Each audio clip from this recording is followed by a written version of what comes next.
let's go on with the scanning. So I will tap on the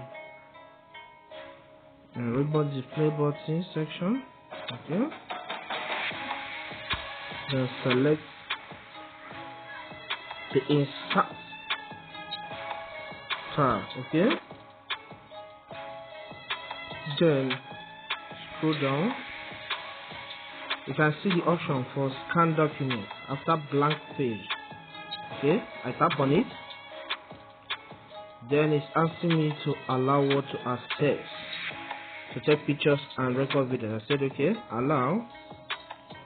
Okay, this is document. Position your camera to the document you want to scan. Position it properly. As you can see, I'm capturing something. So I tap on the capture button of the camera. Okay. Okay, it has captured this document. The next step is to do what? To tap on confirm button. You can see confirm button at the bottom right. Okay. Then the next step is to hit the done button. It's uploading. It's uploading. Just hold on.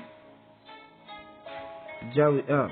You see, the document has been scanned directly into my Word app, my Word document. Okay.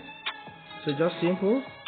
Just practice as much as you can, and with time you get used to it and become a pro. So it's a beautiful development. So from here I can only choose to copy the text in the document I just scanned. Can't you see? I'm just trying to copy this. So I can copy it and I'm good to go. I can hit the copy button, I can decide to clear it, I can decide to cut, and so many other things. So it's a nice technology, you know, by Microsoft. And they made it possible for you to be able to scan documents. And when you scan them, if they are converted to RAW, you can copy them to do what you want to do, or you can leave them like that. So when you print it out, it appears as scanned document inside the main Microsoft Word document. So I can tap on the tick button for everything to be saved. Thank you for watching this video.